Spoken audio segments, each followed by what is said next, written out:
Heto ang Oragon Internet Television, maaasahan sa balanced news in public affairs, education, music and information, gamit ang makabagong teknolohiya sa pamamahayag. Maaasahan sa katotohanan, kaagapay ng mamamayan, sa pagkikipag-ugnayan sa pamahalaan. Oragon Internet Television Broadcasting.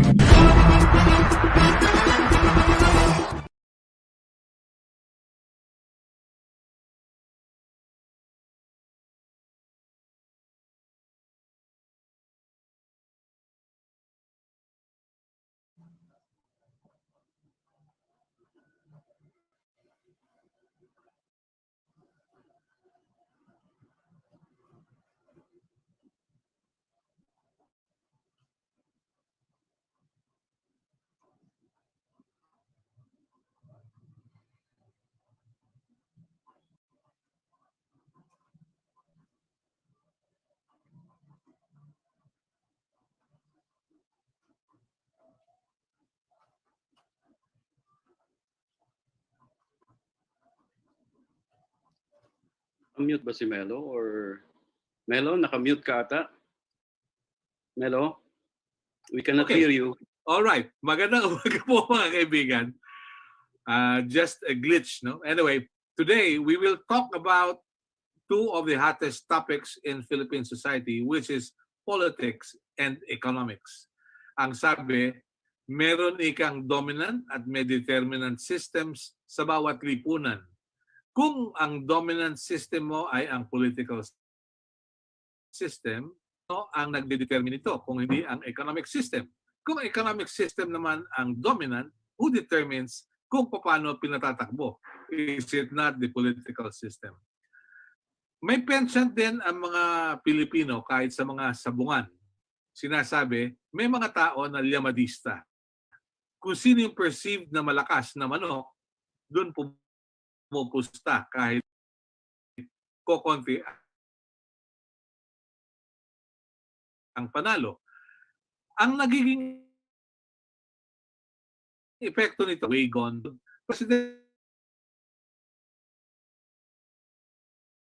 bandwagon, parties and party systems. So today,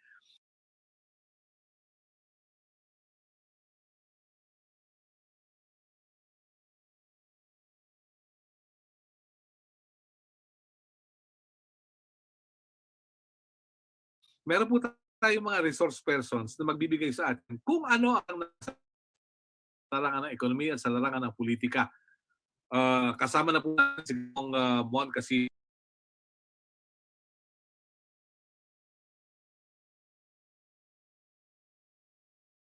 ng IPER, si Ginoong Sunny Africa ng Ibon Foundation, si Congressman Caloy,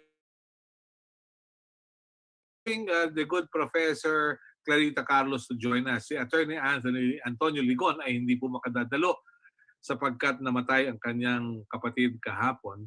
So he begged off and he will be attending momentarily. But we will have him next time. Mon, you come from IPER, looking into society, looking into electoral systems. Ano ba yung mga nakikita mo ngayon sa ating lipunan? Good morning and welcome, Mon Casiple. Well, good morning.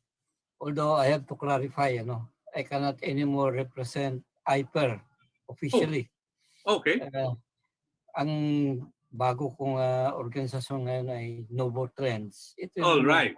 survey, Okay. But, well, although I represent myself, marami naman akong posisyon, lalo na kaugnay ng politika, which I think I can speak for myself.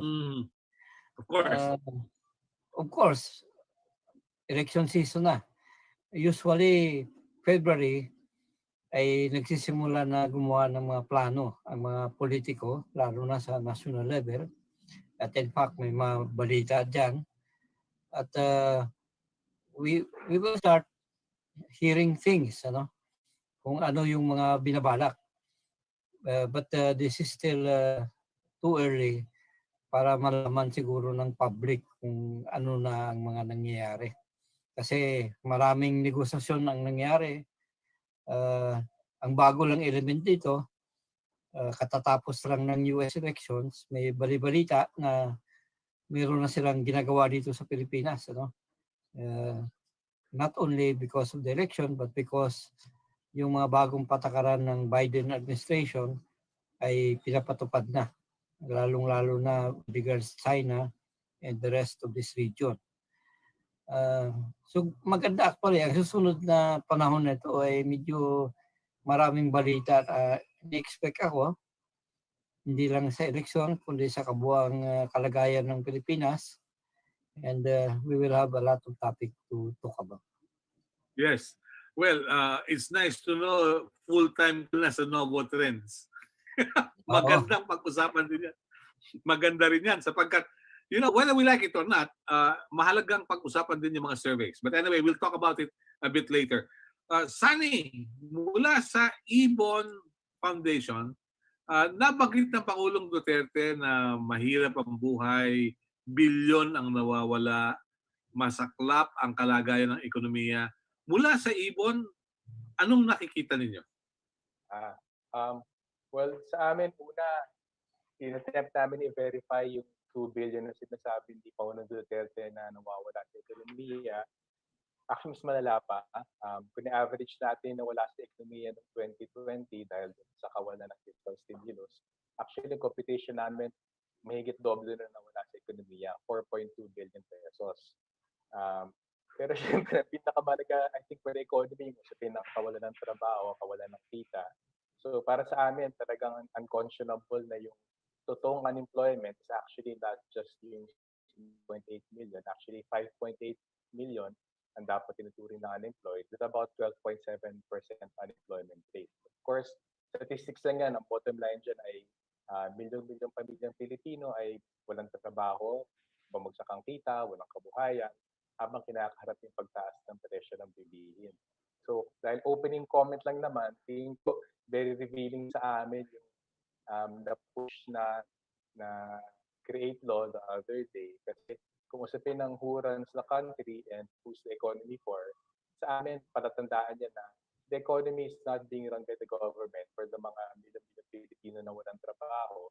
Pinapatakbo talaga siya para sa malalaking negosyante. And unfortunately, even yung mga malalaking negosyante. So, in the midst of such misery, suffering, for the government to give corporations 133 billion pesos this year while not giving any additional aid dun sa mga naghihirap, sa amin yun ang pinaka-indicator na hindi talaga to ekonomiya para sa nakararami. Yung policies ay talaga para sa ilan naman. So, mukhang that feeds into the who's going to be running and why in 2020. Mm-hmm. Okay. Mula sa House of Representatives, naipasa na sa committee level yung panukalang pagbabago sa saligang batas. Ang pagkakasabi ay para magkaroon ng mas maluwag na ekonomiya. Ano ang pinakahuli sa House of Representatives, Congressman Caloy Zárate? Salamat. Good morning, Melo. Good morning kay Mon at saka kay Sunny. Well, yesterday, ang banggit ko nga kahapon, the 34th year of the ratification of the 1987 Constitution, Melo, but the Constitution was under attack in two fronts. The first front was in the Supreme Court, kung saan nakabindin yung 37 petitions against the terror law. The second front was in the House of Representatives kahapon, dahil ang inatake naman doon ay yung kung sa Supreme Court, yung protectionist provisions ng 1987 Constitution sa human rights and social justice. Dito naman sa House of Representatives, ang inatake ay yung protectionist provisions of our national patrimony and economy. Dahil tinapos na for a few hearings, yung pinagbutuhan na yung resolution of both houses number 2, principally authored by Speaker Lord Alan Velasco. But this is no different, Melo, hindi naman ito bago. Pareho rin ito ng mga panukala noon pa man, beginning with, I think, Speaker Nograles, then Speaker Belmonte, na ang sabi nila yung mga economic provisions ay bigyan lang ng flexibility ang Kongreso by inserting the phrase unless otherwise provided by law, no? So ibig sabihin, ang Kongreso na ang bahalang magbago-bago kung ano man ang itinatakdang polisiya ng sovereign Filipino people dyan sa ating Constitution, like the citizenship requirement doon sa exploitation and development of our natural resources, no? And pag-aari, for example, ng mga public utilities.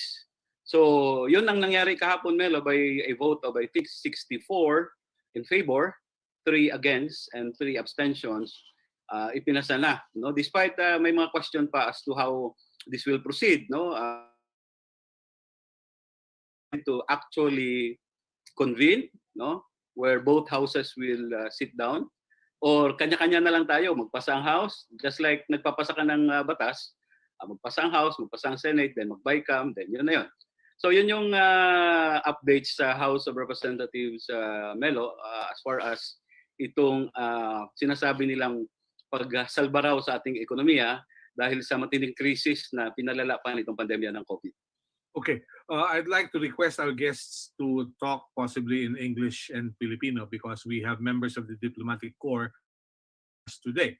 But let me ask you, Congressman Caloy, would you think that this pronged actions at the Senate, the House, and in the executive is a product of good or probably the best craftsmanship because everybody has a thing to attend to and nobody would know the real plans?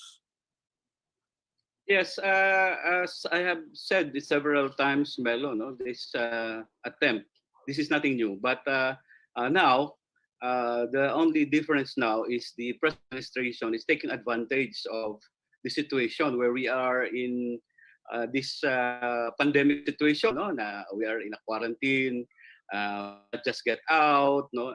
In fact, even if you express your opinion, you are immediately labeled as not only as critic but even a terrorist, no. So there are a lot of limitations now. So this administration is taking advantage of this by ramming through these attempts to amend, no, or even revise our constitution, while they are saying that we are only touching the economic provisions. Who can, no? Once you open the floodgates, once you open up this process of amendments, it will open up a lot of things, even the political agenda of some sectors, not only the economic agenda, but even political agenda of some sectors. No, so that is why even before, we are not saying that this constitution is a perfect constitution. We in fact also want some amendments to the 87 constitution, but not this at this time, and not through this process.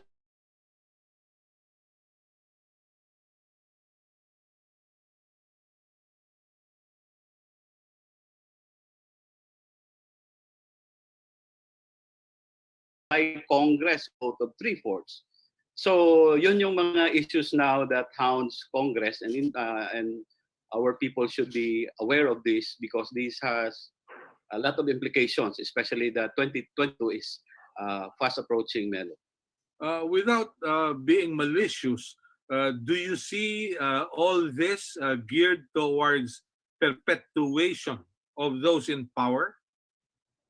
You cannot discount that, Melo, no? And in fact, I will not blame some sectors by saying that, no? Because even before, previous administrations also attempted to do such a route, no? Especially when it's already in the last 2 minutes of their administrations, that they want to tinker with the 1987 Constitution by, placing on the table so-called amendments to the protectionist provisions. But actually, they have a real political agenda to extend their not only influence, but even control and hold to power beyond the term prescribed by our Constitution. So all these things are on the table. You cannot just say now that it's only economic provisions.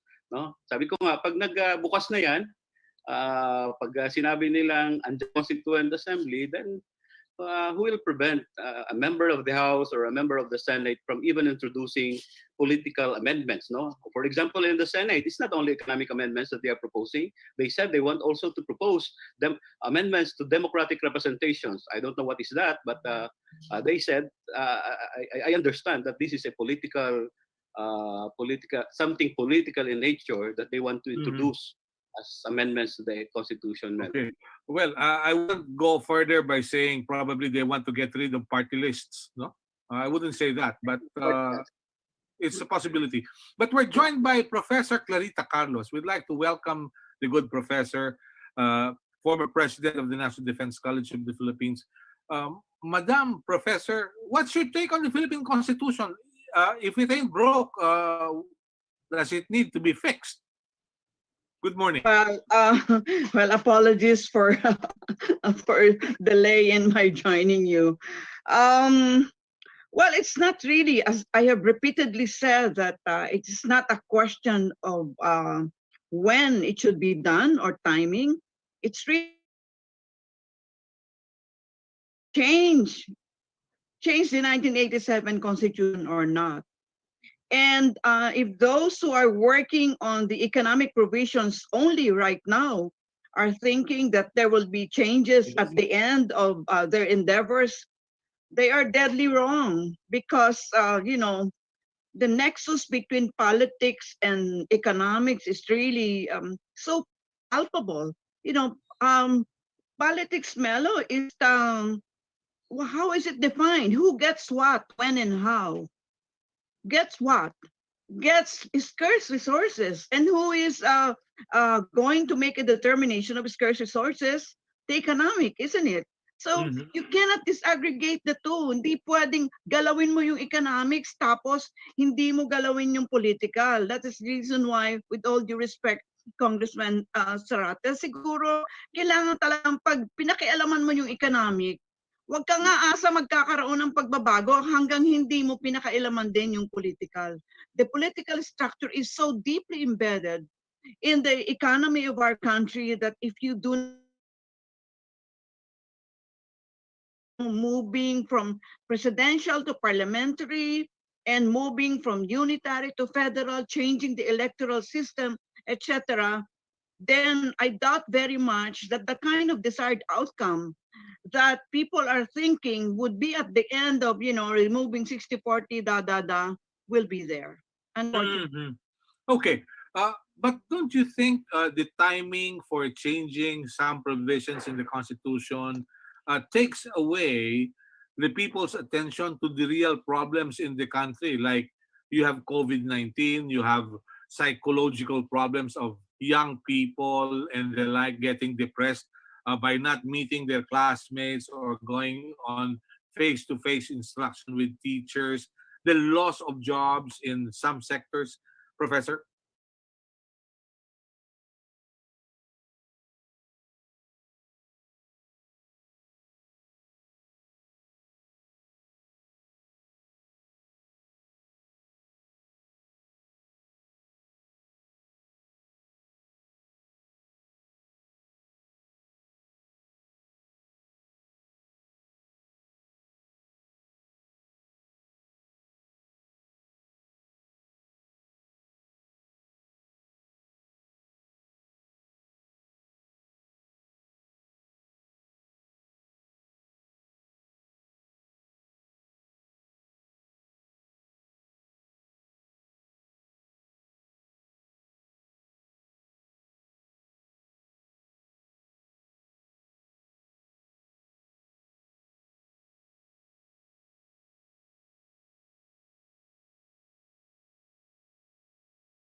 so many previous times, and wag na lang, total binanggit mo na yung party list, and wag na nating sabihin yan kung ilang pagtatama ang ginawa namin ni Sinito ni Michael Mastura na mali yung pag-implement ng party list. May nakinig ba sa amin? Wala. So talagang waste of my time. No?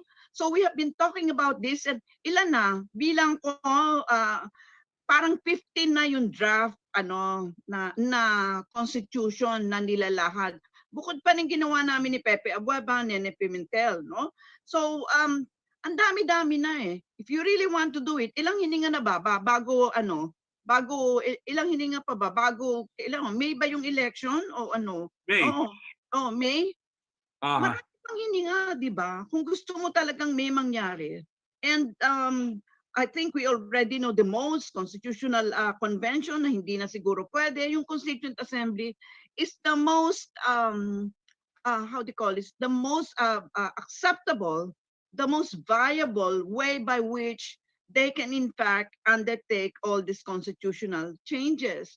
But the will has to be there. As I said nga eh, pwede ka namang magmuya ng bubble gum at kamutin ang ulo mo. You know, it is not as if hindi mo magagawa itong dalawa o tatlong bagay simultaneously. Sorry.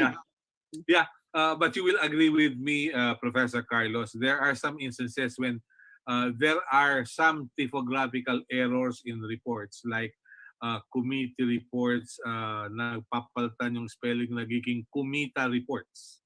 Because some people make money from committee hearings, no? In favor of who are, I just don't know. Siguro, without being facetious about it, medyo one plus of the COVID is that it just really put the scientist in the pivot of our lives. And that is what we have been, I mean, Melo, bata pa ako eh. In-interview mo na ako, nasa Radio Veritas ka pa.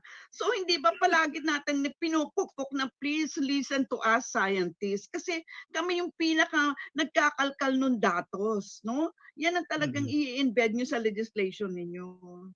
Okay. All right.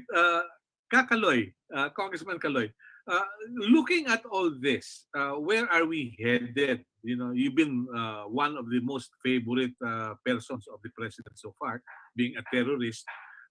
Nagkaroon ba ng epekto sa iyo yung ganong description? Well, how did you take it? How did your family take it? Well, Melo, kami naman, no, sabi ko nga sa iyo, malinaw naman yung record namin dito, malinaw yung aming advocacy, and I certainly agree with Professor Carlos. No? Ilang beses na rin kami nakikita sa Kongreso. This will be my last term. Pabalik-balik na lang yan siya. Talagang yung kanyang mga recommendations, halos nung first term ko, narinig ko na rin, even during my last term. No? But as it is, ganun ang nangyayari sa Congress. No? Nung nagbuo ng komisyon ang palasyo para magbalangkas ng isang bagong panukalang konstitusyon, tinanggap lang ng Kongreso, but hindi naman ginalaw yon. No? Kaya nga sabi ko, tama si Professor Carlos, no? Hindi amendments ngayon ay talagang purely ano lang yan, economic. Talagang merong political dyan dahil magkakasama yan. Hindi mo pwedeng itulak yung isa na hindi kasama yung isa, no? And otherwise walang mangyayari dyan, no? So kami pag darating sa plenaryo yan siguro next week, we are ready to engage the majority at the committee level. Tatlo lang kaming bumoto ng no, but hopefully sa plenary ay marami ang magtatanong at hinihikayat natin. We are also calling on our people to be active in this discourse, no? Because this has a very grave implications in the coming years, no? As I've said, we cannot just take for granted itong nangyayari ngayon that we are in a situation na grabe ang pandemya, no? Nasa quarantine period pa tayo, and administration is taking advantage of this issue, no, na they can ram through Congress yung gusto nilang mga legislations, no. Yeah. This afternoon, I think we will be ratifying yung CREATE, no? Sabi nga ni Sunny, this is very ironic. Wala daw tayong pondo, kulang na kulang ang ating pera, no? Nangungutang tayo ng nangungutang, but we are passing a law that will in fact mawawalan yung ating national coffers, no? Because of the reduction of taxes ng mga dapat tinatax natin ng malaki. Okay, Sunny, pag pinag-usapan yung ekonomiya, nabanggit na rin lang yung CREATE na yan at maipapasa sa Kongreso, anong impact nito? Ang pagkakaalam ko, we are already indebted by about 10 billion for COVID-related expenses. That's what Malacanang told me in the regular press briefings. Pero anong impact nito sa ekonomiya natin kung hindi tayo makakakolekta ng dapat makolekta? In the first place, sabi, wala raw makokolekta. Ang daming layers po na na-raise ng Sir Melo na first gusto ko i-clarify. When the government claims na we raised about $13 billion na in COVID-related funds, they're misrepresenting a lot of loans. A lot of the 13.4 billion na supposedly reported as for COVID, actually it's not for COVID naman eh. May mga land titling, basta there's just some totally irrelevant to COVID na loans there. And actually, when we broke down the 13 billion in loans, only about 3% ang masabing explicitly for COVID. About 40% pwedeng COVID, pwede hindi kasi nasa bayo ng pera ng treasury. But actually, a large 60% weren't really meant for COVID. So I want to put on the table kasi in a lot of ways, the government's highlighting the large amount of loans supposedly for COVID. I think it's a propaganda effort to give the impression na, yeah, we're doing the best we can. Pero kung anong effects sa economy, well, una, kung anong effects sa economy ng CREATE, there's a lot of lies and deceit, official dishonesty and deceit happening with the impact of CREATE on the economy. I think the bottom line, yung certain dyan, response. The 133 billion pesos in revenue forgone for 2021 is a clear loss. On the other hand, I just saw in the news reports kahapon, there's some really absurd, outlandish claims about the benefits of CREATE. There are claims na it will create 1.8 million jobs, it will trigger $90 billion in investments over the coming decade. Absurd yon. These are numbers thrown in the air to cover up the reality. This is just about lowering the corporate income taxes, especially for foreign firms, para competitive daw di umano sa ASEAN, and also for big firms sa Pilipinas. How is it going to be good for the economy? It won't. It's going to be good for the large, stable firms na hindi affected by COVID.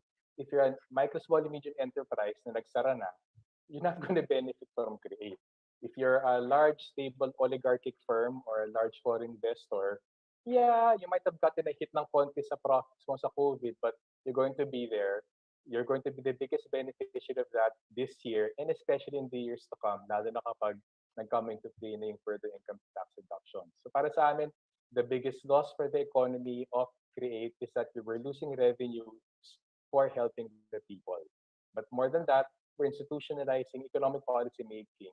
That's not for the Philippine economy. That's not for strengthening Filipino industries or Filipino agriculture. Much less is it going to be generating the resources na kailangan talaga in terms of, right now, ayuda talaga eh. I mean, it sounds cliche na after a year, pero that's the bottom line. The government wants to stimulate the economy. The sector of the economy with the best absorptive capacity are poor households. They're going to be spending that here in the Philippines. Absorptive capacity of infrastructure projects, very bad. May bad record in government implementing infrastructure projects. Secondly, a lot of that money is going to be spent abroad. It's going to be spent on Chinese contractors, Chinese equipment, machinery, supplies. So actually, the 1 trillion so-called stimulus in terms of infrastructure, a big chunk of that will be stimulating the Japanese and Chinese economies. And it doesn't make sense sa akin. And right now, kaya we've been putting this in the context of Congress. It's so hard to take out of our minds. The reason there's so much concrete benefits for big business is because a lot of these politicians, I'm sure, have 2022 in mind. They want congressmen, they want big business at their back from their fundraising for the electoral war chest. Really? Okay. So, uh, andito na yung sinasabi ko. Na pag mayroong kandidato at suportado ng mga ngalakal, yung interest ng mga ngalakal ang bibigyan ng pansin ng mga magwawagi, right? Ganun lang yung kasimple. People considering, wow, the country is so unequal, the poor are so vulnerable. So may moment ng mga March 15 to March 30, people are concerned about inequality. Pero after nun, back to default mode tayo. Economic policy making was still made, was still designed to benefit yung mga big corporations and our oligarchs. And whether it's the Chacha, which is dati pang gusto ng mga foreign firms to open up our natural resources, our land, our utilities, especially to their profit making. Apart from yung Chacha, even nga things like the Create Law, pinackage na nila sa stimulus package for the economy because of COVID. But that's not true. I mean, 2017 pa pinupush yung train package 2 na yan. Nag-invento sila ng whatever names, tinawag na trabaho bill, tinawag na sitira. But the bottom line, that is definitely a pro-big business piece of legislation, especially with 70-75% of corporate income tax paid by large firms, not by micro, small, and medium enterprises, especially not by the unregistered MSMEs that make up the majority for economy. So hindi talaga this policy making, this legislation for the rich and anti-poor talaga siya. Okay. Thank you very much, Sunny. We'd like to acknowledge our viewers from all over the world. We have viewers from the United States. Ganun din po naman sa iba't ibang lugar dito sa Pilipinas. So I'd like to greet all of them. I-generic ko na lang. Magandang araw po sa inyo. Mon, you're into surveys now. I just don't know. Ano yung methodology na ginagawa for one to find out yung trust rating ng isang tao na isinasubject sa survey? Mon, I hope this is not a trade secret, but this is a scientific approach. Mon? Well, of course, a survey can be designed to get the real picture. It can also be designed to portray a false picture. It depends on the methodology. But if you really want to know the real situation, then you have to make sure that the survey methodology can really reflect the true situation. So it depends. I don't want to prejudge any attempt to do that. Of course. But definitely, survey results would create a bandwagon effect on the consciousness of the voters, right? If you do it and release it to the public, particularly if you don't have the question of relating the survey to the methodology, then it may appear that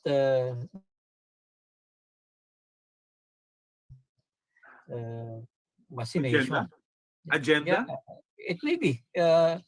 We don't know. I don't want to prejudge, as I've said. Of course. But certainly, this is election time already, and politicians really want to make good in the surveys. So there may be surveys that are really true in portraying the actual situation, but there certainly will be attempts to have surveys which only portray what a particular politicians want to portray.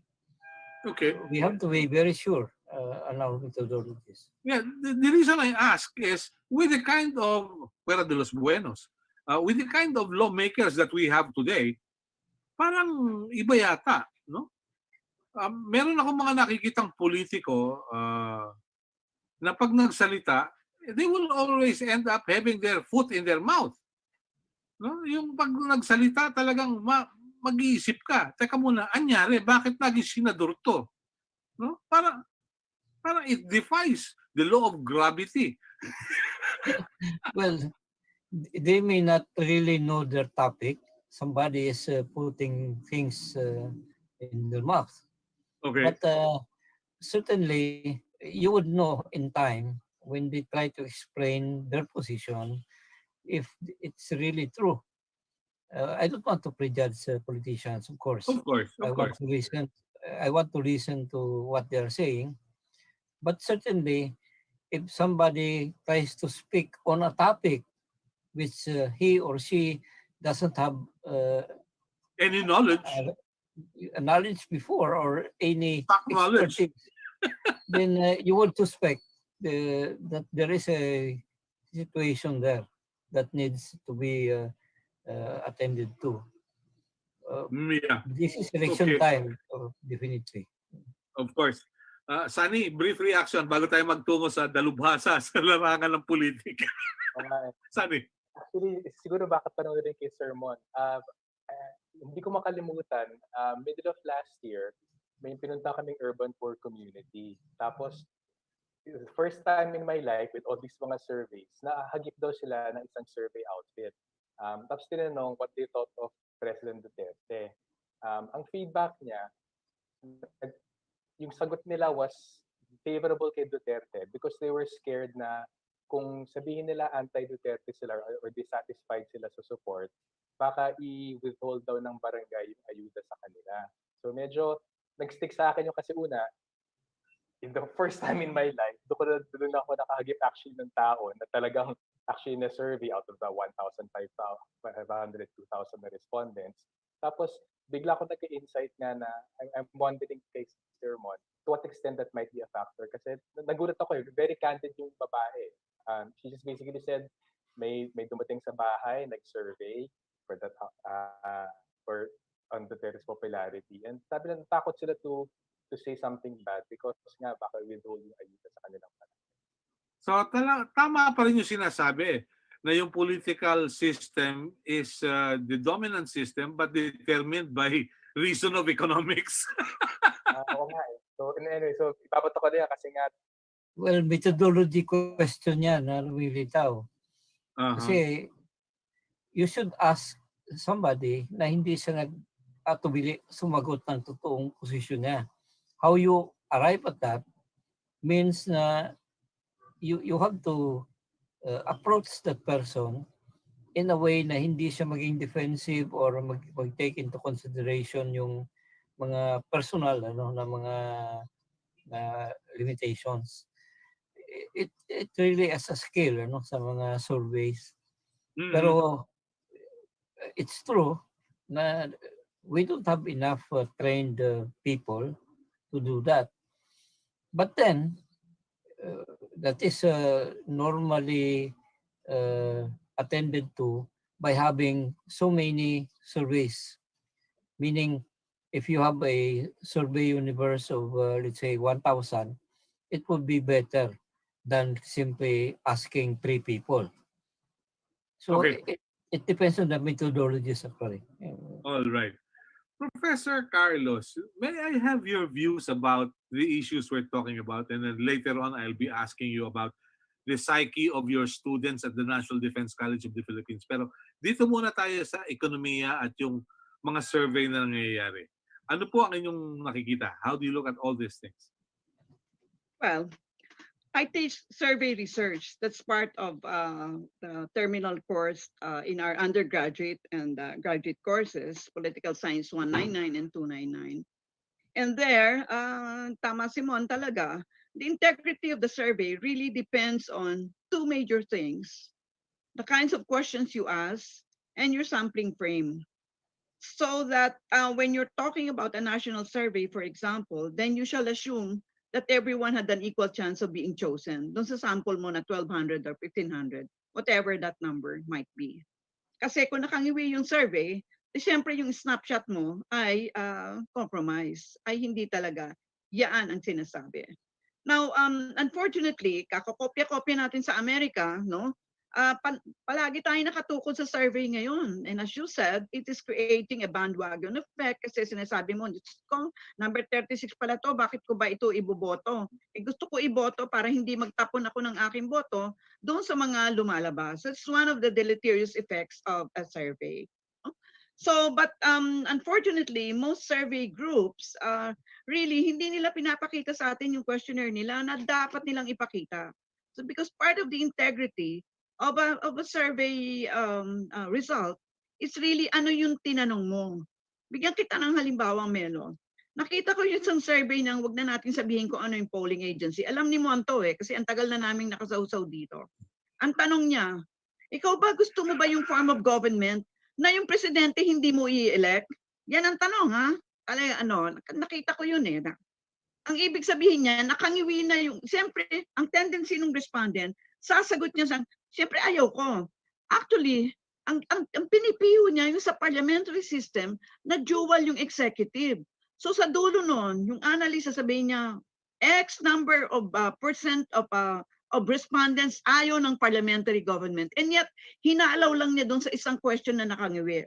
Do you see how you can in fact compromise integrity of surveys? Okay, let's move into another one, which I think Sunny noted quite, accurately. No? Yung mga numbers na pinopromesa nila, dapat Sunny tanungin mo, saan ang galing yan? Bungang isip mo ba yan? Ang lalaki, ang daming zero eh. No, kasi again, whenever I ask students to look for what is going to be the likelihood that you are going to get this particular effect from this particular cause or from this particular variable, then wag kang maangan dyan o kamutin mo yung ulo mo, and worse, to give me a number. Because a number must have a meaning. Hindi lang yan, hinugot mo kung saan at kinanong mo sa star, pregunta a las estrellas, ano? The number must have a story to tell. So medyo nagulat ako, Sani, sa nilahad mo kanina na, wow, katakatakot yung zerong pinapromesa nila. And I don't know, dapat tugisin natin sila at i-challenge sila saan kuha diyan. Kasi nakakita rin ako, Sani, ng maraming surveys na nagsasabi na hindi yung 60-40 ang concern ng mga investors from outside. Ang concern nila yung very high level of corruption, and you'd be surprised, yung stability ng energy source. Yun nga, hindi nga nila concern yung ownership of land kasi tingnan mo yung lease period, 50 years. Another renewable 50 years. How many corporations live up to 100 years? Di ba very few?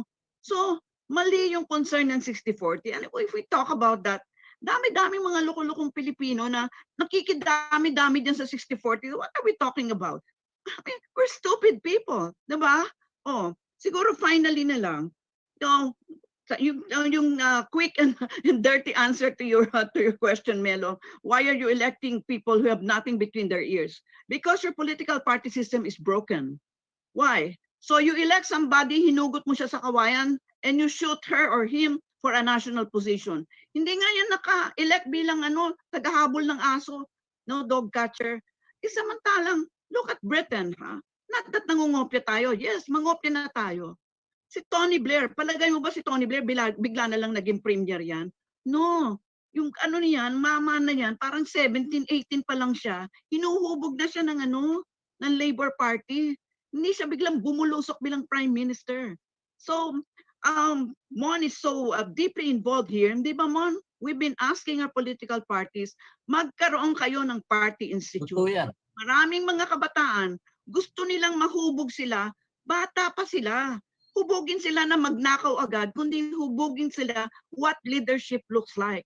So that when they already move from the local to the regional to the national, they know what climate change is all about. They know what WHO is. They know many of these things. At hindi sila greenhorns na pag sinubuan mo ng mikropono sa ay puro kabalbalan ang sinasabi. So, to go back to my point, you have a broken political party system in Melo. Huwag ka na umasa na magbabago yan sa sa 2022. Hindi ata. Talaga? Wow. Ano po yung klase ng mentality ng mga naging estudyante ninyo nung kayo nasa National Defense College of the Philippines? Because whether we like it or not, a great number of them are in the executive department these days. Yeah, but I don't know. Are you making? Do you want me to make a distinction between so-called military and civilian, or what is it that you want to? Well, I'd like to listen to how they interacted with you and your ideas when they were at the National Defense College of the Philippines, and looking at their performance today. Has there been any difference, or was it just because it's a requirement for them to get promoted, they go through the NDCP schooling? Well, okay. Right now, let us just locate the National Defense College in the training and education of a military person. They Please. do their tactical, operational doon sa kanilang mga operational, CGMC, etc. Ang pinakadulo niyan is strategic. When I was still there, hindi pa nile-laid out ni Orly Mercado na maging requirement yan for your start and stripes bago ka, maging general and equivalent sa other services. Pero ngayon, bago ka magkaroon ng mga start and stripes mo, kailangan magdaan ka sa National Defense College. Ang nakikita ko dyan, to be fair to the AFP, there are really very many intelligent officers. Unfortunately, because our political system is so configured that they have to kowtow, kiss ass, pardon my language, but yes, you have to kiss ass to the politicians who will not confirm you to get your star, first, second, third, and whatever stripes you need there. They really need to, you cannot say no to the political leadership. And for as long as that structure is there, Melo, lahat ng kanilang scholarship na pinukpok namin sa kanila for 1 whole year and beyond in the National Defense College, that's just a waste. And do you know how much money we put into to these students? Hindi lang military, mga civilians, mga CEO, 1 million per capita. Ang daling gawin yung arithmetic mo eh. Ang aking budget noon was like 42 or 43 million. Ilan ang estudyante ko? 40 or so.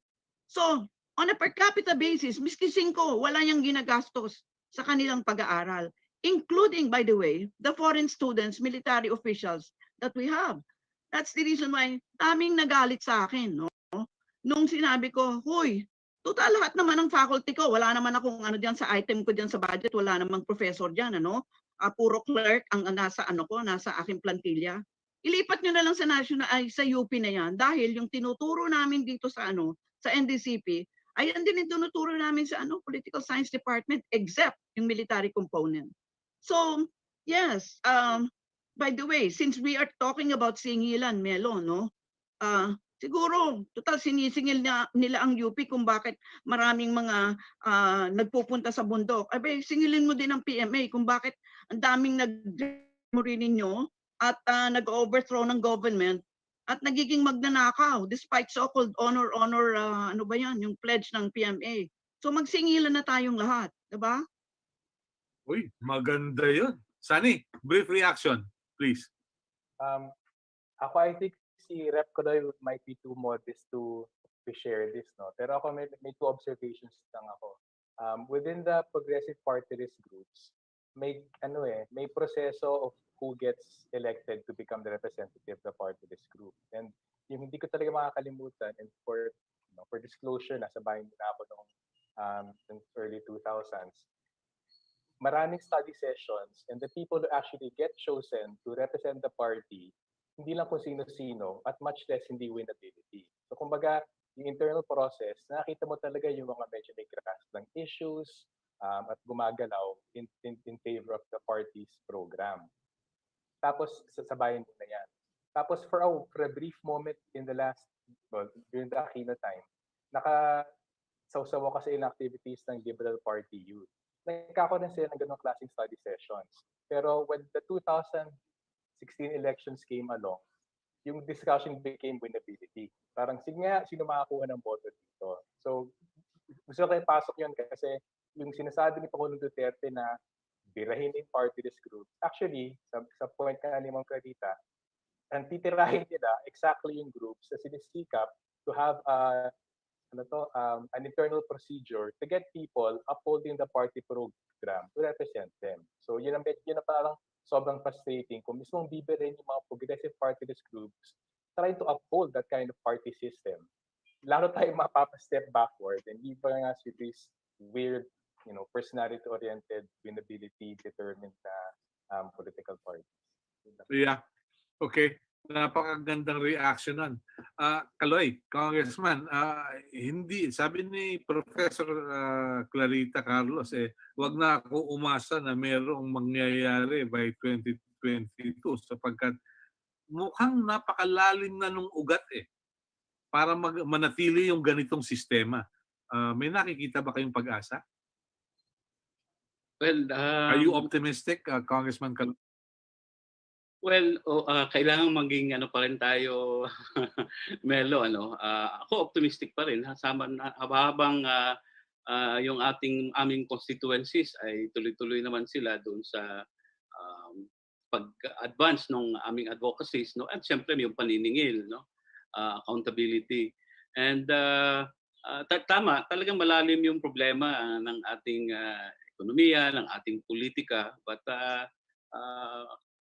that's the very reason na bakit kami andito rin sa loob ng Kongreso, no, para mabigyan ng boses yung ating mga marginalized, no, kahit sabi nga nila token yan, no. And unfortunately, tama yung sinabi ni Sonny, while we are pursuing these advocacies, pilit kaming binabaklas dyan sa Kongreso, no?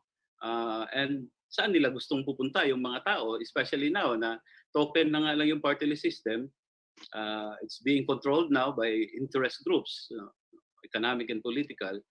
And yung iilan, no, na talagang may clear advocacy, hindi ko sinasabi na Makabayan Black lang, meron ding ibang mga party list groups dyan, no?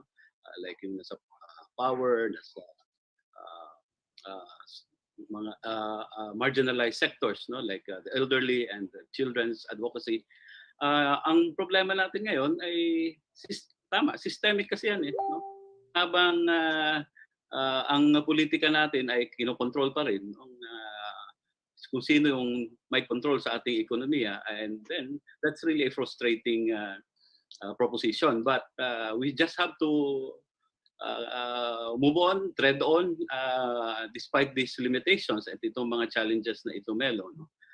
Lalong-lalo na ngayon, ang daming kasing ibinungang hamon itong pandemya, no? At daming mga limitations na nagbibigay ng optimism sa atin despite these limitations especially nitong nakaraang taon. Nakita naman natin yung pagpupursigi at pagpupunyagi ng ating mga mamamayan na maigpawan ito, no, malabanan itong mga limitations na ito, Mel. Yeah. Kaya lang, binanggit din ng COMELEC na baka hindi na magkaroon ng mga face-to-face na kampanya. Nabanggit din ng isang taga-COMELEC na pati yung pamimili ng boto, medyo may innovation na. Gumagamit na ng GCash at iba pa. Paano ngayon yun? Tumaas na rin yung technology. Professor Carlos, paano po yun? Natawa ako dyan. Iba na yung vote buying. Hindi nga, kanya nga, naku, Diyos ko, ewan ko nga, Congressman Kaloy, kung merong pag-asa yung itinutulak namin na e-voting. I'm 74 years old already, no? Talagang ayaw ko nang tamad na ako magpunta din sa UP Elementary. Yan ang aking polling place Dahil ayan, una-una ako diyan, minsan 6 o'clock pa lang nakapila na ako diyan. Dahil kahit walang pandemic, ayaw ko talaga ng crowd dahil madali ako mahilo. So lalo pa ngayon, na ayaw ko talagang ma-expose kahit kanino. Alam mo, bakit kayong mga kabataan nagbabanking kayo na kung ano-anong mga datos ang binibigay nyo, never mind the Data Privacy Act. Hindi nyo ba naisip yun? Samantalang ang e-voting, kailangan mo lang ipruweba na 18 years old ka at nakatira ka sa isang lugar. Diba? Yung residency. So, bakit, alam mo yung COMELEC, parang ilang hininga na nga lang ay election na, and yet they are not even thinking about e-voting. Alam mo, marami ako ding mga nai-interview, Melo, na mga OFW. Sasabihin nila, Ma'am, paano naman kami magbo-vote dyan? Unang-una, hindi holiday sa kanila. Pangalawa, magbubus pa sila haba para magpunta sila sa isang place, usually sa embassy or consulate, kung saan sila magkakas ng vote. Alam mo ba yung overseas voting na na ang dami-daming salapi na nilalagak dyan? Parang less than 10% ang sabi ng DFA sa akin ang nagka-cast ng vote. Isipin mo yung daming salapida na nawawalda. So, again, you have right now 64 million qualified voters, and I'm sure many more had qualified between the last election and the next election. So, why are we not talking about e-voting? Congressman Kaloy, pwede bang ilagay yan sa gitna ng ating pwede bang i-push natin yung bill na yan at para medyo magising yung ating COMELEC, napakialaman yan. And that in fact is a very appropriate response to the pandemic that is happening right now in our midst.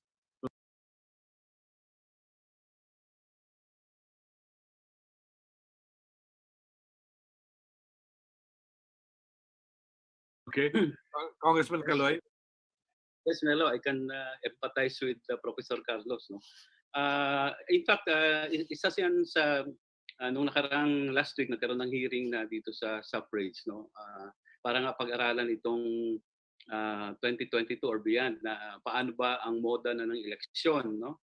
Andiyan yung parang babalik sa manual pero meron pa ring electronic, and isa nga sa nabanggit yan. And I can understand kung bakit sa Congress inaalaw nga eh. Ngayon sa Congress kasi, Melo, alam mo naman yan, only 25 are allowed actually sa plenary. Even sa committee, yung mga committee, nagmi-meeting yan virtually. And how do we vote? Via Viber, no? Via text. No? Why is it allowed? No? So, malaking tanong yan. No? Bakit hindi pwedeng pag-aralan na sa election ay gawin din, no? So thank you for that, Professor Carlos, no? Certainly i-raise natin yan next week. Meron na namang hearing yung suffrage committee, dahil talagang mag-a-adjust ang lahat, no? Gaya ng nabanggit nga ni Sunny, no? Yung bilihan ngayon ng boto ay via High-tech GCash na. Oh, high-tech na. High-tech na. Kailangan maging ano rin tayo, mag-a-adjust, maging creative. Even yung mga watchdogs, no, natin ay maging creative. Certainly, kung sino yung may control sa mga mekanismong ito ay makokontrol din nilang eleksyon. Yeah. Sa possibility. Yeah, and we should also look into the status of our watchdogs because there may be some watchdogs who are actually lapdogs, no? Sabi nung ilan. I wouldn't want to believe that, no? But anyway, before I allow my colleagues to ask questions, may nabanggit lang na yung mga isyong kinakaharap, I don't know, Mon, Sunny, Professor Claire, and Congressman Caloy, ilang mga issues ito, hindi ko lang alam kung anong perception ng mga gustong tumakbong Pangulo at pangalawang Pangulo at mga senador. You have a bad economy, you have the West Philippine Sea, COVID-19, 12 trillion national debt, corruption, drugs, peace and order, 50% increase in IRA, 17.7% unemployment rate, 30.7%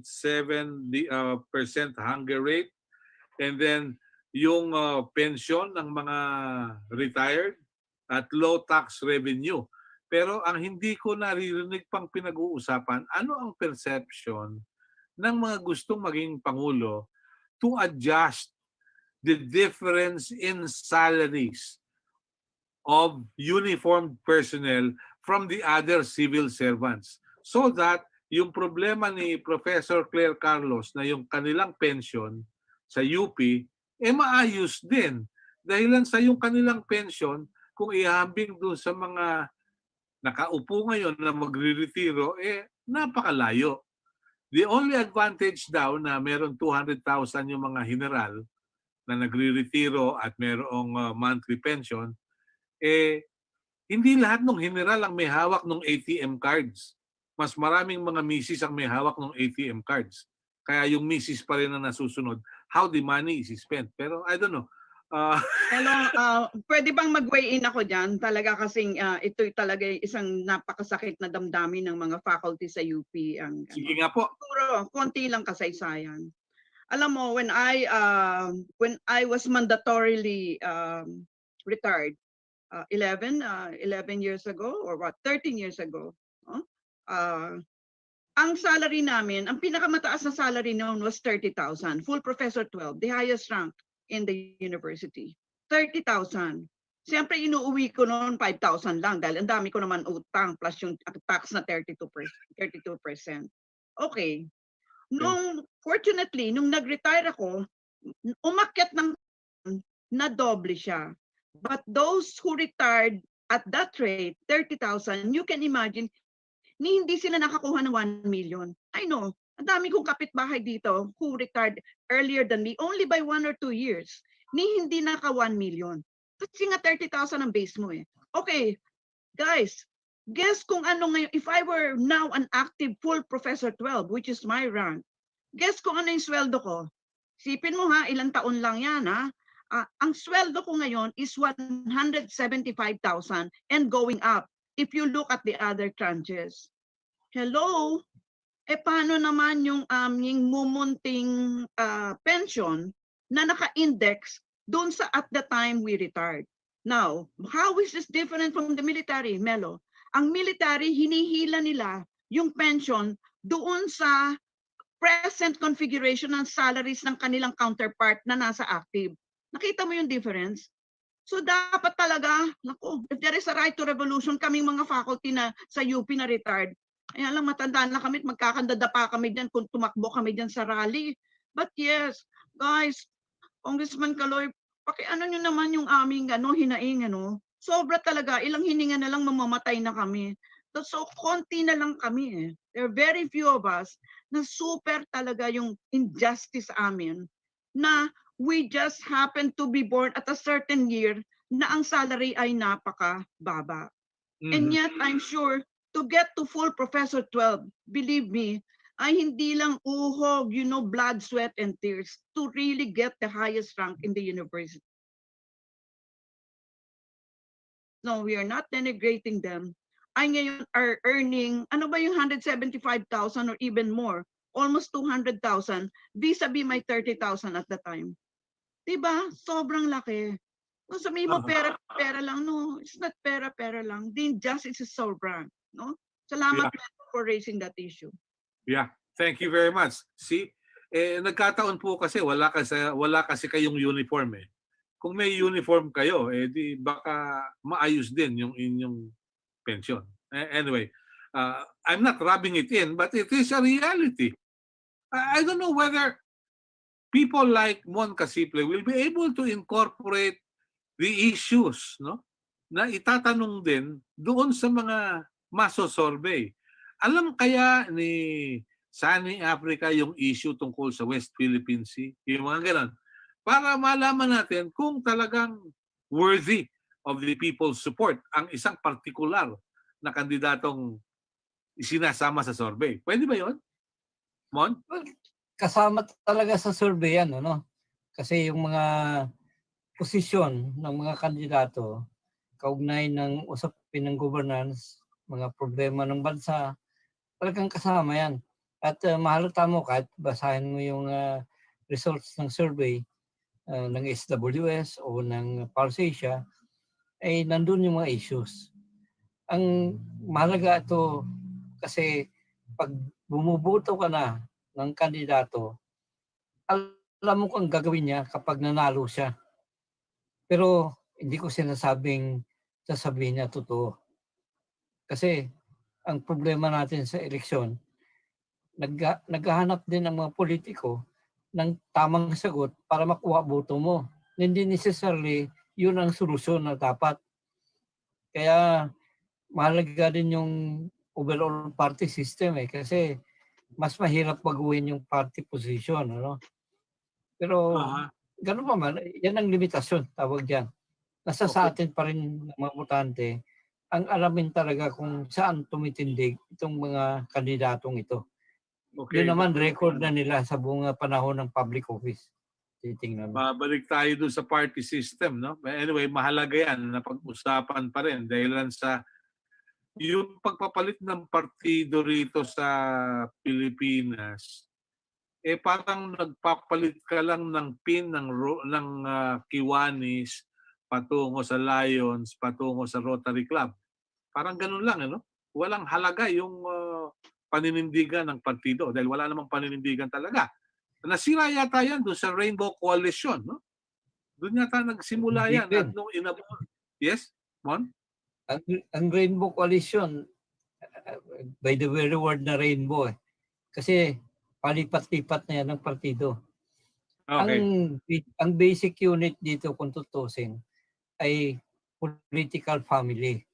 Kung saan yung political family, dandun sila kung posisyon. Minsan sa isang partido, minsan sa kabilang partido. Pero hindi yung political party ang sentro ng politika sa Pilipinas . may kaibahan, ano? Okay. Sa Amerika, halimbawa, 2 lang partido doon eh. Kaya mamili ka na. Sa Pilipinas, napakadali gumawa ng partido kung kinakailangan. Yun ang kailangan natin glutasin, no? Okay. Yun ang katotohanan. Okay. All right. Baka may katanungan ng kasama nating si Karen Lema ng Reuters. Karen, please go ahead with your questions para sa ating mga panauhin. Thank you, Melo. I'm just having issues with my connection, but can you hear me, sir, ma'am? Of course. Yeah, Karen, Let me we can try. hear Let you. me try. What's Hi. your question? Hi, ma'am. Thank you so much. Yes, there ma'am. you are. It's a very good discussion. I can sense the frustration in your voice, Professor Carlos. But I have a few questions. First, for Sir Mon. Sir, how do you think this pandemic will impact the 2022 elections? Do you think people will change how will this influence their decision making when they're out there in the ballots choosing who to vote for in the 2022 polls? And for Professor Carlos, ma'am, I think a lot of people naman agree that it's really time for Constitution to be amended to promote, they say, more foreign direct investment. But you're saying that it's impossible to do that unless we overhaul the political system. And how can we reach that point when there seems to be a lot of obstacles that can make us achieve that change in political system, although the congressman can weigh in on that topic as well? It seems like, ma'am, parang dead end, no? It's difficult. Well, I'll let Professor Carlos answer first. Okay, Karen, no? I think that's an excellent question. Let's look at the whole, our whole society like an organism. If an organism, if you find that it is so infirm, so many of its organs are infirm, may sakit yung kanyang lapa, yung atay niya, puso niya, no? Palagay mo ba papakialaman mo lang yung isa? Okay yun. Siyempre may sakit pa rin siya. Yun ang sinabi ko at the beginning of my conversation with the team. No? Sinabi ko na yung talagang intersection ng politics and economics, hindi mo yan po pwedeng i-disaggregate. Talagang siya magkasugpong siya eh. And therefore, when you just touch the economic provisions, your expectations as regards where it will lead to will be all unfounded, because you have all the breaks in the political structure which will make those economic changes inutile. Useless siya kasi hindi mo siya sinuportahan ng political structure. Siguro a quick example would be, if you shift to a parliamentary system, yung sinasabi ni Mon at saka ni Melo kanina, yung switching of political color, it will not happen, or if it happens, the member of parliament will commit political suicide. Wala na siyang pupuntahan kasi yung political party yung tahanan niya. Yung sinasabi ni Mon na hindi ka naman nag-i-elect ng tao, you are really electing the political party position. Palagay mo ba mag-isa si Boris Johnson may pinromesa siya, magagawa niya yun? No. He needs the Conservative Party behind him.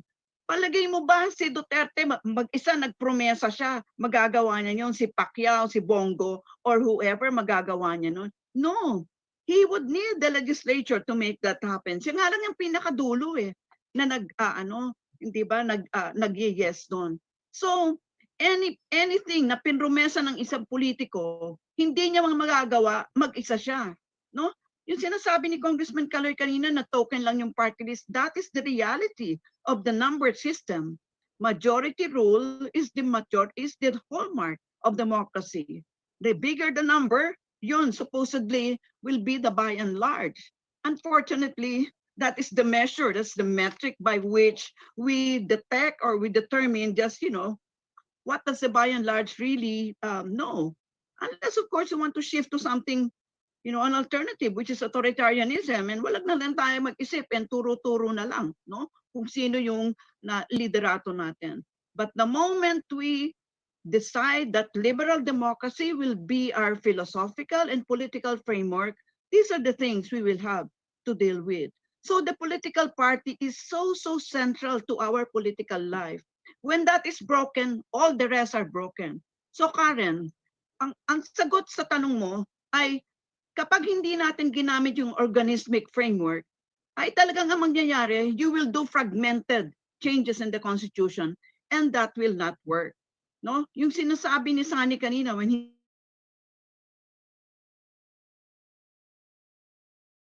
I doubt very much that that will happen. Sana nga may tumugi sa kanila yung nagsasabi ng numbers na yan, kung saan nanggagaling yung numbers na yan. And I'm sure magkakamot lang yan ng ulo because bungang isip lang yung number, no? Ma'am, just a quick follow-up to that before I ask Sermon.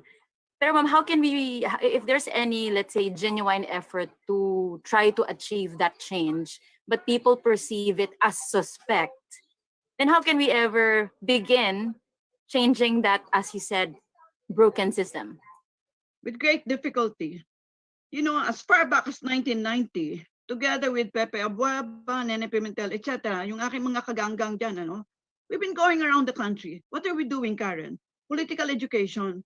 Hindi kami nag-advocate, sinasabi namin, ito ang federal system, ito ang parliamentary system, ito yung empirical evidence, and we have numbers. And those numbers, nanggaling talaga from the ground by scientists who have been doing this thing. So how can we change the minds of people? Simon is now into polling. I'm sure, Mon, alam mo yung tinatawag na deliberative polling. Deliberative polling is a two-phase polling. Minsan three-phase pa siya.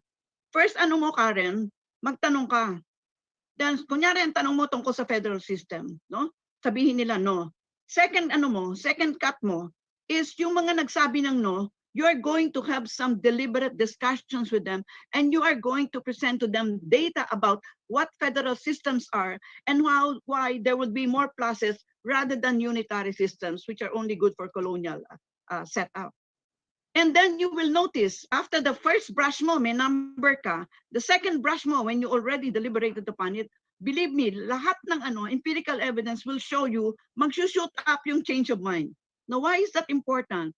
Because an informed voter is someone who is paying attention to data. But deliberative voting is difficult to do. I'm sure, ewan ko kung ginagawa ni Mon, ewan ko kung gagawin mo yan dyan sa polling entity mo, but that is what we should do. Democracy can only thrive if you have an informed citizenry. Kung wala yan, ang dali-dali mo silang madala na, no, parang hindi ba itong sa vaccine? Ang dami dun sa mga mga kakosa ko ngayon na pareho kaming age group, mga classmate ko yan eh. Diyos ko, Karen, ako talaga pilit-pilit sa kanila, please, magpabakuna na kayo, dagdag tayo sa herd immunity at yung AstraZeneca tayo kasi yung isa ay parang hindi akma sa ating mga 74. Ang dami ayaw. Parang gusto ko nga pupukin yung mga classmate ko na yan eh. But yes, I really need to do more convincing for them na magpabakuna sila. So you can see, ang quick answer sa iyo is with great difficulty, but it can be done if you want to do it. Okay. Thank you, Professor. Maganda Thank you, Professor. Yeah. Mon? Karen. Yes, Sermon. Well, paulit ang question mo, Karen, kung ano Yan, yung... Sermon, how do you think this pandemic will change the results of, or influence results of the 2022 elections? Do you think how much will this issue have weigh on people's decision making when they cast their ballots in 2022? Melo enumerated a lot of the challenges that the current government faces. Sir Sonny mentioned, yun nga, the economy is really in a bad shape, and yet we see that the popularity of the government is still, near record high. So, yun lang, sir, I want to try to understand. Well, actually, the first thing you have to understand is that the perception of the anti-COVID-19 efforts of the Duterte government is actually positive. And that remains to be seen, of course, between now and election time. But as of now, there is a possible positive impact of that. We would want to know actually if it would prolong that perception until election day. But between now and election time, a lot will depend on the question of the efforts of the government to get more vaccines into place. And that remains to be seen. We don't know yet how they will do it. There is that promise that this month they will start, the vaccine will start arriving. Then that would have an impact on the elections. Definitely, COVID-19 is an election issue. How the government handle well or badly will impact on the candidates of the administration. That remains to be seen how far that impact will be. Okay. Just Let a me ask. clarif- Yeah. Okay, sorry. Karen. Go ahead. Sorry. Just a quick follow-up. But Sir Mon, how about the issue of economy? I'm sure Siguro Melo is often asked then by a lot of people when they see the results of, let's say, we saw the Philippine economy clocked its worst contraction on record, and yet we see popularity ratings of the government, even the president, like I said, near record high. How do we reconcile that? We see, people's lives. It's really experience a lot of difficulties, and yet this doesn't dent the popularity that the administration enjoys. Well, actually, it reflects how the people faces COVID-19 handling with the economy. COVID, I think, is widely seen by people as the number one issue at this time. But between now and election time, I would assume that the long-term economic and even political factors would become much more important. But the current issue is pandemic. That's why there's no real immediate impact that you can see. The economic and political impact would be more towards the election time rather than today. This is still a long way from election. Thank you, sir. Now let me ask you. This goes to Mon, to the good professor, congressman, and Sunny. How do we insulate the vaccination from political machinations? Because this may be used. Well, they tried to do it during the Dengvaxia thing in 2015, 2016. So how do we insulate the good efforts of the government from petty partisan politics? Mon? Well, the quickest answer to that is that you do it quickly, meaning it won't have the time to be an election issue. And the way to do that is, of course, to have all this vaccine arrive on time, because it's supposed to be immediately after they arrive. So I don't know how to prevent that towards the election. I think it will become an election issue. But then if you have a majority of people already vaccinated, let's say within 3 to 6 months, it won't become a major issue in the election. Okay. Yeah. Thank you. Professor Carlos, please. Well, transparency is the name of the game. I myself, I'm a scientist, and I'm drowning and I'm swimming in the literature, in the scientific literature, some of them colliding in regard to the vaccine. But I would just have to make my own determination. Why will I choose Oxford? Because Oxford scientists are known for their... You cannot erase that, Melo, that they already had previous experiences, and pinsan ng COVID yung yung SARS eh. So nakatutok na yung mga Oxford scientists diyan. And therefore, I also read yung mRNA, yung Pfizer and Moderna. And hindi ko naman sila minimenos. Ang sinasabi mismo ng CEO ng Pfizer, di ba daming namatay sa Daming namatay sa Norway na 80s, no?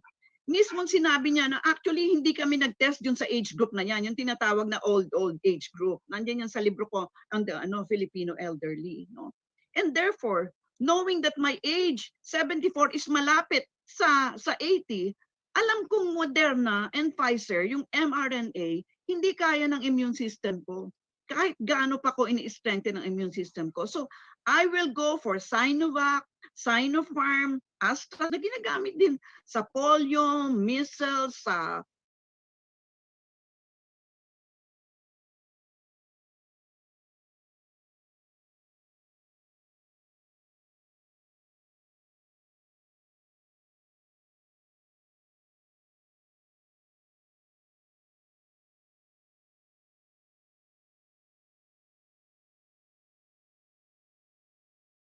sa dami-daming mga vaccines natin. Notice nyo guys bakit yung mga anak ko without any question pina-injectionan ko yan ng mga anti-polio, measles, mumps, rubella. Hindi man ako nagtatanong. And yet, ano yung percentage ng efficacy ng polio? 70% lang. And yet ngayon, ang daming nga nag-claim ng 90 and upwards, dami-dami nating question. So transparency is very, very important. That it is politicalized is really so sad. No, kanya yung czar natin, kailangan maging transparent. Dito sa Quezon City, alam ko si Joy Belmonte, nag-order na siya ng AstraZeneca. Magpapatiun na ako dyan. Why? Because I want to contribute to herd immunity. And herd immunity is 70 to 80% of the population inoculated, masaya na tayo. But that has to happen all around the world. Hindi pwede magkaroon ng vaccine nationalism. Sabi nga ni sino ba yung nito? Si Tedros ng WHO. No one can be safe if not everybody is safe. Hindi pwede ngayon na ang European Union na nagdadamot-damot sila at minumura-mura yung AstraZeneca kasi si Boris Johnson naman, hindi porke Oxford yung gumawa niyan, 3 buwan pa in advance siya nag-order at nagbigay pa siyang advance money. Ito namang iyon, tagal-tagal nila kaya yun nga, kailangan magbasa din tayo kung ano talaga yung tunay na nangyari. Ang tunay na nangyari, nag-advance payment at nag-order si Boris Johnson 3 months in advance. So wag sila ngayon aarte-arte yung European Union na hindi sila mabibigyan una. In fact, hinaharang nga nila sa Northern Ireland yung yung vaccine na papunta sa sa UK, di ba? Yan talagang cessation. Kaya mga European Union tumigil kayo sa mga sinasabi niyo mga human rights and equality kasi mga ginagawa niyo italawa sa mga sinasabi niyo. Hello. Congressman. Congressman, your thoughts about this? Well, yung tanong mo kasi, Melo, paano maiwasan itong ma-politicize or magamit sa panahon ng election? And I think hindi mo na maiwasan yan. No? Sinabi naman din ng mga experts, if we will have a rollout supposedly by February, aabutin pa rin yan ng 4 na taon. No? Kung tuloy-tuloy, magsimula na yan by February. And as it is now, I think even the national government is already abdicating its role, central role dito sa vaccine program natin dahil mas binibigay na ngayon doon sa LGUs. I'm not saying that is bad, no, but dapat i-maintain pa rin sa tingin ko ng national government yung central role niya, hindi na lang sa pag-identify nung anong bakuna, paano yung negotiation, but ang may nakikita kasi nga tayo ngayong trend na inamin naman din ito ng mga opisyal involved dito sa vaccine program that is only in the Philippines na meron ng tripartite agreement, even involving the private sector, yung mga kumpanya na gusto nang bumili, for as long as they will donate 50% of doon sa procurement nila. But how will that impact doon sa darating na election? I think talaga ma-politicize ito, especially doon sa mga LGUs na merong kakayanan.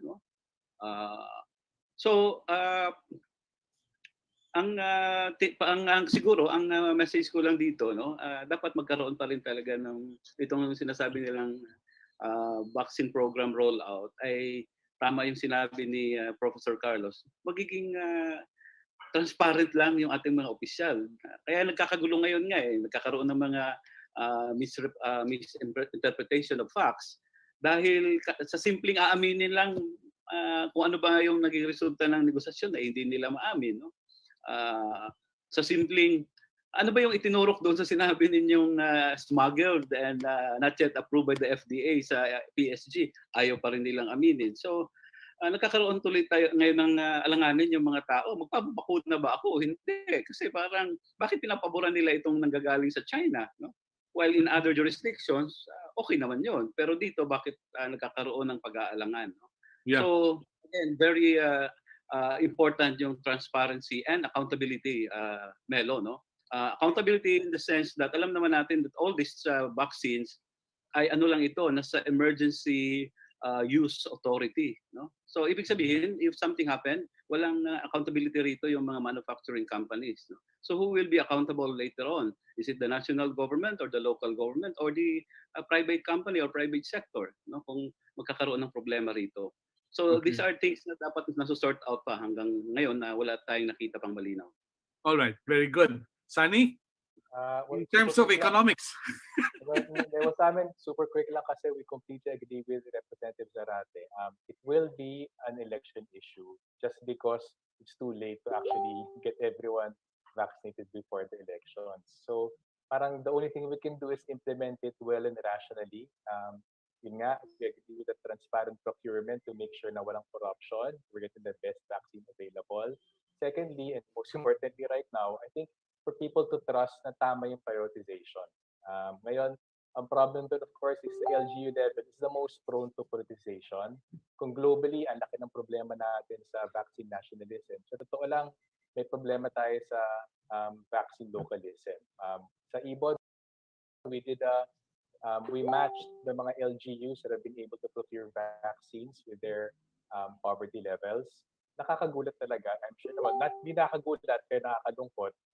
Ang clear ng trend, it's the richest barangays that are getting the vaccines, the poorest barangays aren't getting anything. So basically, completely understandable yung mistrust ng LGU sa national government, kaya nagkakanya-kanya. But sa totoo lang, at the national level, kahit sabi natin archipelagic tayo at may natural barriers, may problema talaga doon. At hindi ko ito makakalimutan. A few weeks ago, nakakita ko ng balita, yung Ayala Alabang may 8 million pesos for vaccines. Eh syempre, iisipin mo, ilan ba dun sa mga tamang prioritization ng vaccine recipients ay umaayon dun sa profile ng Barangay Ayala Alabang. So para sa amin, we understand the LGU frustration, but I think two things regarding the elections, those are the levels most prone to politicization, and more importantly, those are the levels most prone to violating yung national priority to get the herd immunity in the proper sequence na kinakailangan natin.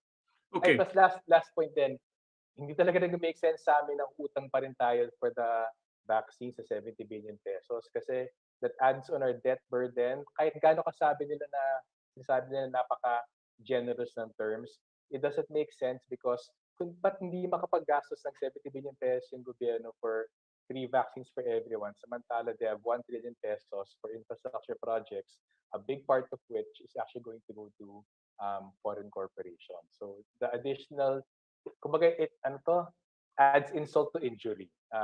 Nagkakalat na nga dun sa vaccine program, dagdagang pautang natin sa isang kalat na vaccine program. Okay. For Professor Clarita Carlos, totoo ang sinabi ni Dr. Carlos, exactly my status, 15,000 monthly pension, di ako nabubuhay dyan. Good, my friend, send food now and then. Sabi ni Rowie Bukirin. So, pwede pa ho kayong magmarcha, Professor Carlos. May mga kasama kayo. Kaya lang, be extra careful. Baka mahuli kayo dahil sa walang social distancing. Pero very briefly lang, I wouldn't want to prolong the discussions because I know you're very busy persons.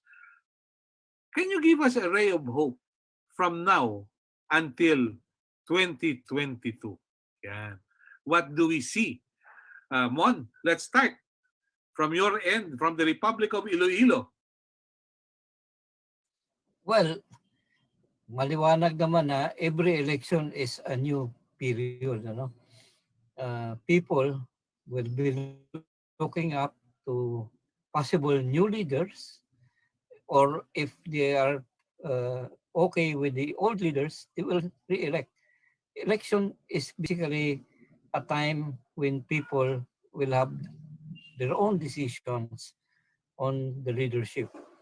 So we are hopeful that between now and the elections next year will be a time for reckoning, meaning people will be asking the records of those who are in power, and they will be looking for new people, new leaders who may be able to assist them or to address the problems that are currently uh, faced by the nation. Election definitely is a transition period. So we hope that everybody will participate not only in the election itself, but even in the discussions of national problems. Mm-hmm. All right. Sunny? Yes, Um, please. sa amin, ang brightest ray of hope, I think, was shown by how people mobilized yesterday in the Supreme Court. Alam ko, we've been lamenting for the past hour about the awful party system we have, but siguro, if we grasp that the party system means having ideologically driven parties, we actually have a very good, very solid toehold in having ideologically driven um, parties right now, which is the Progressive Party list group. So to see that kind of resistance and inability to refuse to accept the repression of the Duterte administration against them, sa akin, I'm sure they will have much more difficulty as the elections near, but to see that kind of parang determined support, determined pushback against administration, and still, despite all the pananakot, the support of so many people, I think that's where we should look to find our hopefulness for 2021, and of course also for 2022. And sa totoo lang, I think like everyone, we're so worried about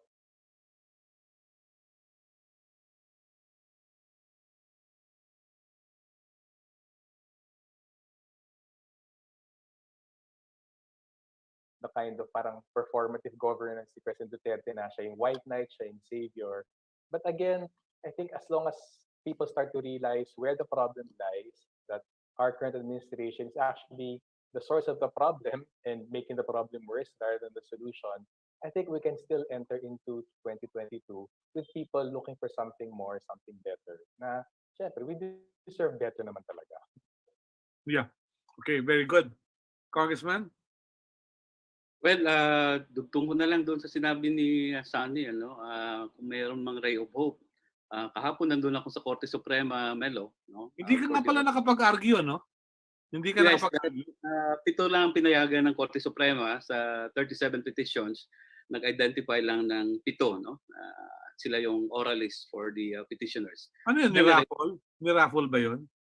Well, we voted, no? So each petitioner isa lang i-allow na mag argue. So for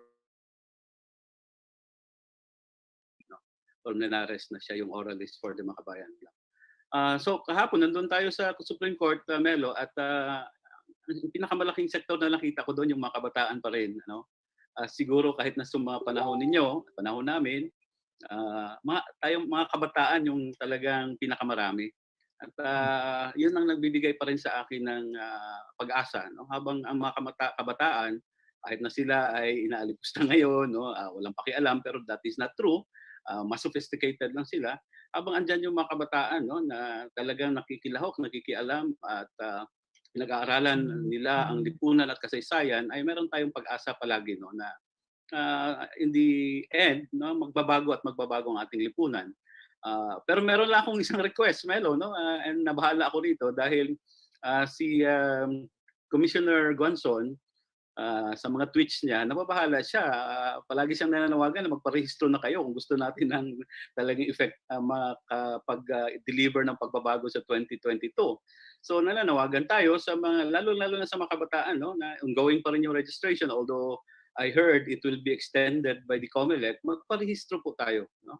At gamitin natin ang ating kapangyarihan din, no, na bumoto ng ating mga mag-alal, ng ating mga opisyal, no, especially this 2022, no, dahil this will be a very unique election, not only in terms of how to campaign, no, but even the issues involved here, no.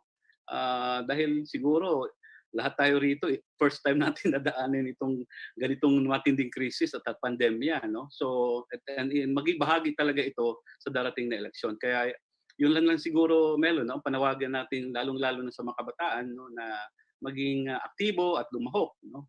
Hindi lang sa iba't ibang mga aktibidades, no, ngayon, maging dito sa usapin ng eleksyon for 2022. Maraming Yes. salamat. Thank you. Professor Claire? Yeah, always I like to end on a note of hope, and despite the fact that I'm in the sunset of my years, I'm full of hope for my grandchildren, and I now have a great grandchild, a granddaughter, for 3 major reasons. One, very few people know that we were one of the richest countries in the world. Number 7 tayo sa number of natural resources, gold, chromite, iron, you name it. Talagang rich tayo sa natural resources. Couple that with a huge number, a cadre of excellent scientists, professionals, academics, engineers, and the like. Ipagsugpong mo yung dalawa niyan and you will really rock and roll. Number 2, we are a very young republic. I was born at the same time as the republic, no? 1946. So 74 years old pa lang ako at yung republika. Nakita niyo naman ang Amerika, nag-civil war pa. 'Di ba? 200 years old na sila and nakita mo naman kung gaano kalubak-lubak yung democracy nila ngayon. Hindi ko sinasabi na maglubak-lubak din tayo. Ang sinasabi ko, marami pa tayong tatahakin na landas. At dahil mas matatalino ngayon ang ating mga kabataan, by the way, tama si Congressman Caloy, ang kabataan ngayon, they constitute majority of the qualified voters kung sila ay magre-register at kung sila ay hindi magtatamad na magbotos sa May. Kaya nga sabi ko sa mga estudyante ko, kayo ha, walang mga inyong mag-complain kayo dyan. If you don't even have the, hindi kayo kung magtamad-tamad kayo at hindi kayo mag-vote, wala kayong rason na mag-complain actually. So, 3 bagay, very rich natural resources, a huge cadre of excellent professionals, scientists, etc. And the fact that bata pa tayo at marami pa tayong magagawang na mabuti. Gusto ko nga, Melo, maging leader tayo ng ASEAN ng Southeast Asia. Hahanap tayo ng leader. In fact, yan ang gusto kong hahanapin ko diyan. 2 yung hahanapin ko. Yung one who will go beyond the archipelago, one who will look and have an outlook of regional, and yung pangalawa, one who will think about constitutional reforms. So siguro I will end on that point. Yeah. Mahalaga po yung mga nabanggit ng mga panauhin. Nais kong pasalamatan si Professor Clarita Carlos, si Congressman Caloy Zarate, si Sani Africa, ng Ibon. At ganun din po naman ang ating kasamang Simon Casiple mula po naman sa Novo Trends. Yung tanong kanina kung saan nagmula yung mga facts and figures, mga projections, maraming zero. I remember a government official told me, may mga pagkakataon ang basis niyan ay yung blue sky mentality. Ano yung blue sky mentality? Titingin sa langit, kung ano yung makita, yun ang nilalagay. Okay? Tapos, iba po Hello, meron ang tawag dyan, moonshot. That's relative to that, no? That's relative to that. Tapos, yung hinahanap natin leadership. The problem is, nagkakaroon ng typo error, nagiging dealership. And that's a world of difference, no? Tapos, I remember, nabanggit ni Kakaloy, itong problemang ito, mahirap ang tao, ganito, ganyan. Baka manaig na naman yung golden rule. He who has the gold makes the rule. And that's another problem. Nabanggit ni Professor Claire yung magaling. Malaki po ang pagkakaiba ng magaling sa magulang.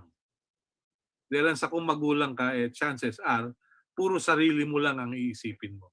With that, I'd like to say thank you to everyone who took time out to be with us. to Karen Lema, the Bureau Chief of Reuters in Manila, and to all our colleagues, our friends who watched on Facebook Live. Thank you very much. Till next week, please be safe. We still have miles and miles to go before we sleep. And take it from Robert Frost. Thank you. Ito ang Oragon Internet Television. Maaasahan sa Balance News in Public Affairs, Education, Music and Information gamit ang mga bagong teknolohiya sa pamamahayag. Maaasahan sa katotohanan, kaagapay ng mamamayan sa pagkikipag-ugnayan sa pamahalaan. Oragon Internet Television Broadcasting.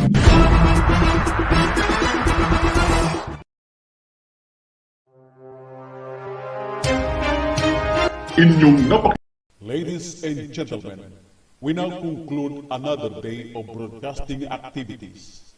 You have been watching to this virtual broadcast station, Oragon Internet Television Broadcasting, a commercial non-stop virtual broadcast station through Facebook and YouTube. Registered with business name number 1909782 by the Department of Trade and Industry, and authorizing to operate until July 2, 2025. Oragon Internet Television Broadcasting is now signing off.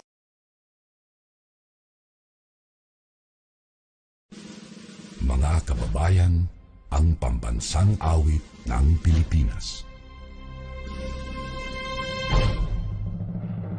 Kayang magiliw, ewas ng silanganan, alam ng puso, sa titik mo'y buhay.